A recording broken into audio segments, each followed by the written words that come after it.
There's a kind of rodeo happening in San Antonio that's hundreds of years in the making.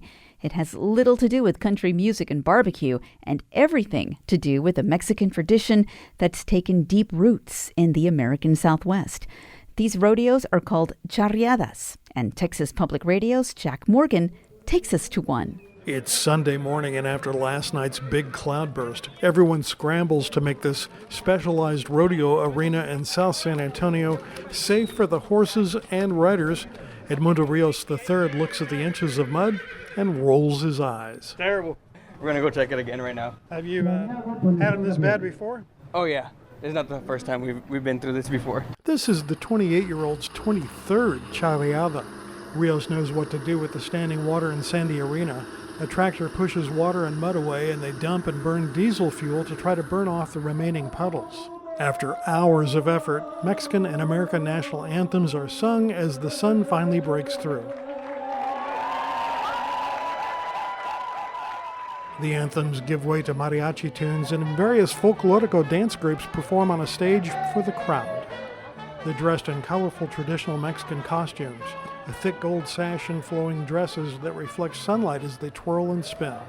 Nearby, horseback riders in ornate outfits called traje de charros, all wearing wide sombreros, slog through the mud, lessons now by sunny skies. Riders thrill the crowd with their intricate horsemanship, stepping in highly synchronized routines. Two riders trot by, one holding the Stars and Stripes, the other the Mexican national flag. Laura Hernandez-Applin brought her husband and two kids. It's just gorgeous, beautiful. I love the colors. I love seeing the Mexican flag next to the United States flag. There was something special about just honoring both countries, and I absolutely adore our ancestry and our history tied to that. This kind of rodeo long predates those of the American West. These charreadas' roots go way back to the Mexican haciendas, the big ranches established by Spanish conquistadors in the 16th century.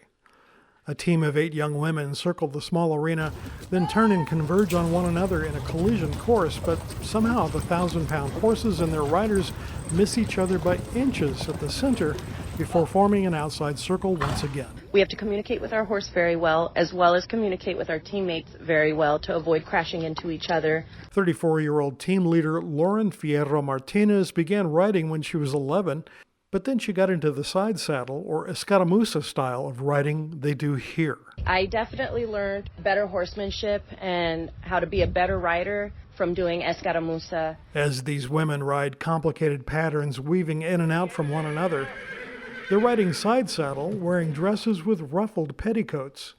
26-year-old Yasmin Bernal has been riding with the San Antonio team since she was 9. It was like a crash course of escaramuza.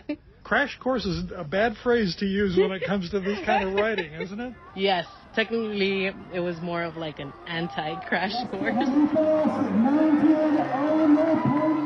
The San Antonio Charro Association, charro means cowboy, was built in 1947. Edmundo Rios II, one of the team's longest-running riders, now directs the nonprofit. I'm going on 60 years this year, 60 years old. So I've been around 45, 50 maybe. We started off as a parade group, and little by little, we got into the charreria, to all the events and everything. And right now, we are the 2023 state champs. The Charro teams compete all over the Southwest and even in Mexico. He says he's proud of serving the charreada tradition that goes back to the 1500s. It was a big party. It's family-oriented and passed down from generation to generation. Writer Yasmin Bernal says this sport, which reflects the deepest traditions of Mexico, is actually a metric of American strength. I feel like embracing different types of cultures is a big part of what makes America great, because we're all different and we're all able to coexist. While most think soccer is the national sport of Mexico, in fact, it's charreada.